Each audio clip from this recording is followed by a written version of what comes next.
Cara pengendalian hama dan penyakit tanaman selada.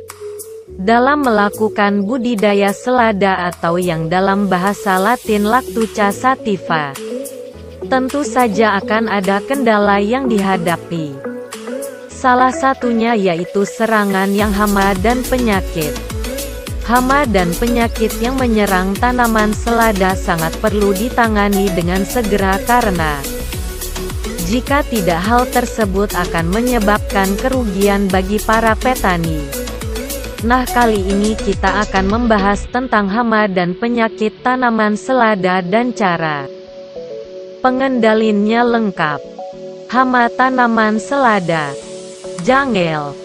Hama jangel, Bradibaena similaris verusa, ini memiliki bentuk seperti siput yang berukuran sekitar 2 cm.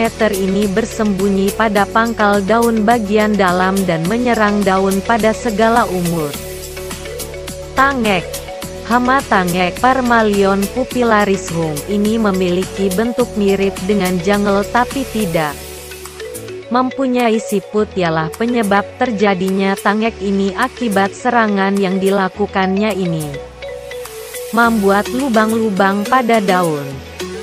Pada umumnya hama ini menyerang tanaman selada ketika musim kemarau tiba dibanding dengan musim hujan. Kutu daun. Hama kutu daun yang menyerang akan menyebabkan daun menjadi mengerut, lalu mengering akibat kurang cairan.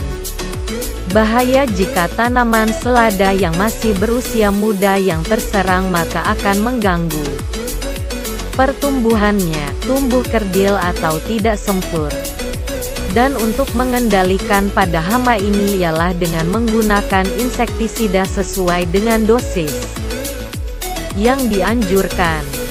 Trips.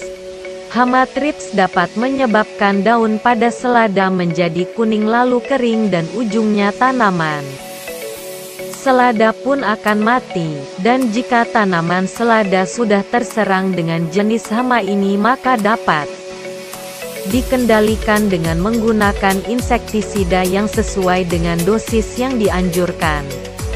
Penyakit tanaman selada. Busuk lunak. Penyakit busuk lunak, soft rot, ini disebabkan oleh bakteri Erwinia carotophora. Penyerangan bakteri ini dimulai dari tepi daun, lalu warna daun akan berubah warna menjadi coklat dan akhirnya layu. Tidak hanya menyerang tanaman yang masih ditanam, bakteri ini juga dapat menyerang tanaman selada yang sudah dipanen dan siap untuk dikirim ke konsumen.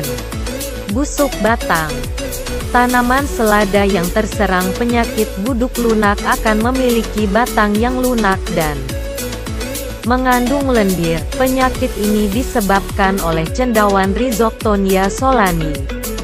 Apabila kondisi lahan lembab, cendawan ini juga dapat menyerang tanaman penyemaian yang akan berujung tanaman selada akan terserang busuk akar juga.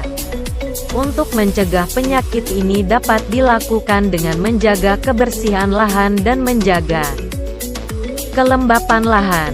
Jangan terlalu lembab. Jika tanaman banyak yang terserang dan sudah parah, lakukan pengendalian dengan menggunakan fungisida sesuai dengan dosis yang dianjurkan. Busuk pangkal daun. Penyakit busuk pangkal daun ini disebabkan oleh Felicularia filamentosa yang menyerang bagian pangkal daun saat musim panen telah tiba. Untuk mengendalikan penyakit ini maka dapat dilakukan dengan cara melakukan penyemprotan pestisida alami ataupun pestisida kimia. Jika menggunakan pestisida kimia maka Anda harus memperhatikan secara khusus lingkungan sekitar kebun Anda. Selain dengan hal tersebut, lakukan pengendalian agar tanaman selada tidak terserang, yaitu dengan menjaga kebersihan lahan, irigasi yang baik, melakukan rotasi tanaman demi memutus perkembangbiakan Felicularia filamentosa tersebut.